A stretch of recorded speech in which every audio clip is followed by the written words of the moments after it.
Hello students, good morning to all. Hope you all are well. In my last video, already I have discussed about the residential status of an assessee. And now, today, I am going to discuss the topic incidence of tax or tax liability. What is incidence of tax? At first, we should know. There are two terminology in the taxation, that is impact of tax and incidence of tax. Impact of tax means the first burden of the tax, and the incidence of tax means the final burden of the tax. So what is the final burden of the tax? What should be the final burden of the tax on assessee that comes under the incidence of tax, and what should be the tax liability of an assessee that comes under the tax liability? Okay. So, on what basis tax is charged? On what basis tax is charged? The tax is levied on the total income of a person. And the total income of a person depends on the residential status of an assessee, and also on place and time of accrual or earned or receipt of income. Clear? Tax liability. What is tax liability? Someone knows that the tax liability means the calculation of tax, but tax liability does not mean the calculation of tax. It means the scope of total income of an assessee which is chargeable to income tax. Under section 5 of the IT Act 1961, what says?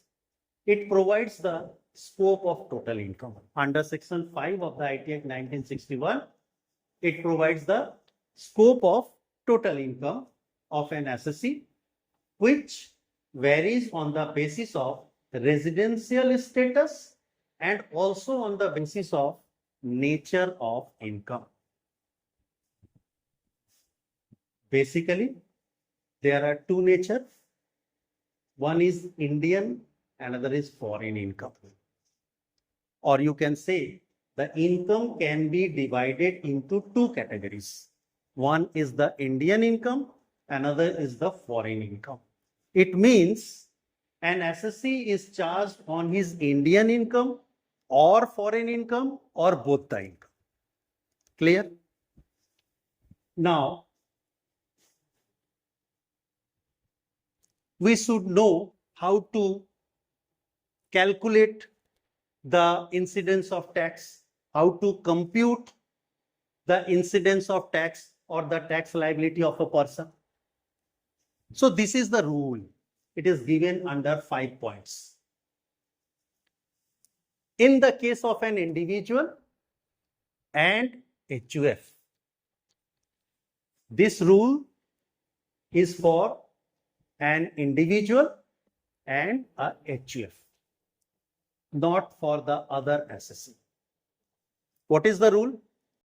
It is given in this table, and the table is basically divided into 3 parts.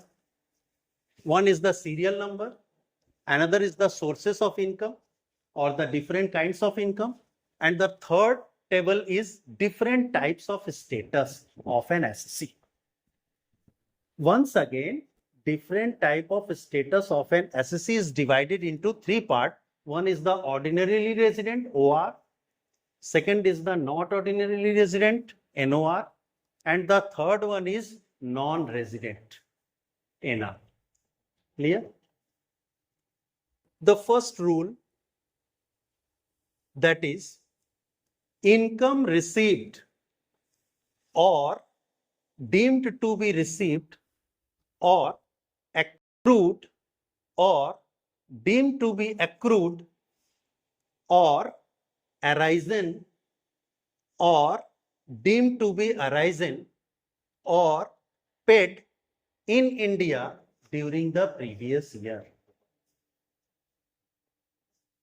It will be taxable for all cases, all status of an assessee. Either the assessee is an ordinarily resident or not ordinarily resident or non-resident in India. What does it mean? It means if any income which is received in India, deemed to be received in India, earned in India, deemed to be earned in India, arisen in India, or deemed to be arisen in India, or paid in India during the previous year, if it is given in the question, then it will be taxable for all type of assets. The second point is income received or accrued or arisen outside India. Here the rule is changed. In upper side, the first rule is in India, but the second rule is outside India from any business or profession. From any business or profession. But the controlling of the business and the setup of the profession in India. It means any income which arise outside India, which received outside India, which accrued outside India from any type of business, and if it's controlling inside of the country, or any income arises from profession outside India, but the setup of the profession in India, what will be the treatment? It will be taxable only in two cases, in the case of ordinarily resident and in the case of not ordinary resident. It will not be taxable in non-resident in India. Here I have mentioned the nil. Nil means not taxable. Star is the indication of the nil. It means non-resident in India will not be taxable in this case. Another thing, that is point number 3, income received or accrued or arisen outside India from any business or profession, but the controlling of the business and setup of the profession outside India. Second number point पे आपने क्या देखा कि controlling of the business और the setup of the profession ये दोनों India से हो रहा है. पॉइंट नंबर 3 में आपने क्या देखा कि इनकम अराइज तो आउटसाइड इंडिया से हो रहा है, but setup of the business, setup of the profession and controlling of the business both are from outside India. What will be the treatment? Only ordinarily resident will be taxable and others like NOR and NR, not ordinary resident and non-resident, are not taxable. So it is mentioned nil nil. Point number 4. What point number 4 states? Income received or accrued or arisen outside India from any other sources. Any other sources like income from rent, income from interest, income from fees, income from royalty, income from salary from outside India, except the point number 3 and 4. It means that income should not be from business or profession. So it will be taxable only in the case of ordinary resident, and the others two residential status, that is not ordinarily resident and non-resident, are not taxable in this case. Next, point number 5. Income received or income accrued or arisen outside India in earlier years, but later on remitted or brought to India during the previous. What does it mean? It means preceding the previous year is called earlier years. If earlier year's income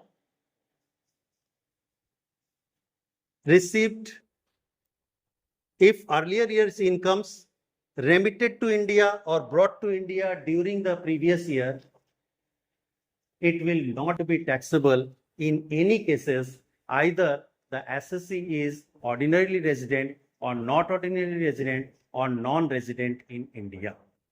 Or if past untaxed foreign income brought into India during the previous year. अगर foreign की income है, past years income है, past year की जब भी हम बात करते हैं तो प्रीवियस ईयर को नहीं लेते, preceding the previous year that comes under past years. अगर वो फॉरेन इनकम इंडिया में लाते हैं, कब लाते हैं? During the previous year, then it will not taxable in the case of ordinarily resident or not ordinary resident or non-resident.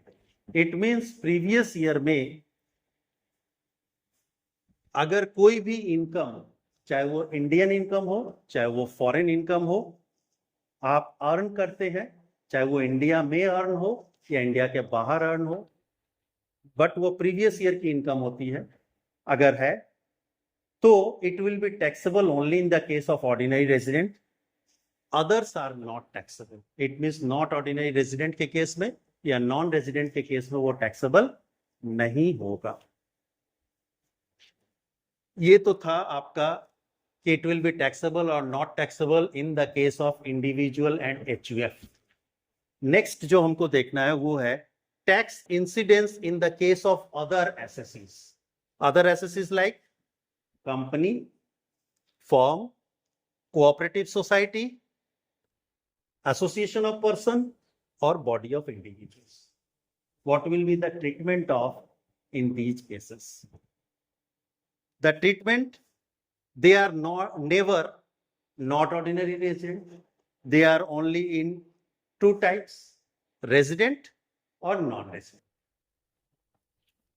Kinds of income, if it is Indian income, it will be taxable in the case of resident. If the assessee is a resident, it will be taxable. If the assessee is non-resident, it will be taxable. In which case?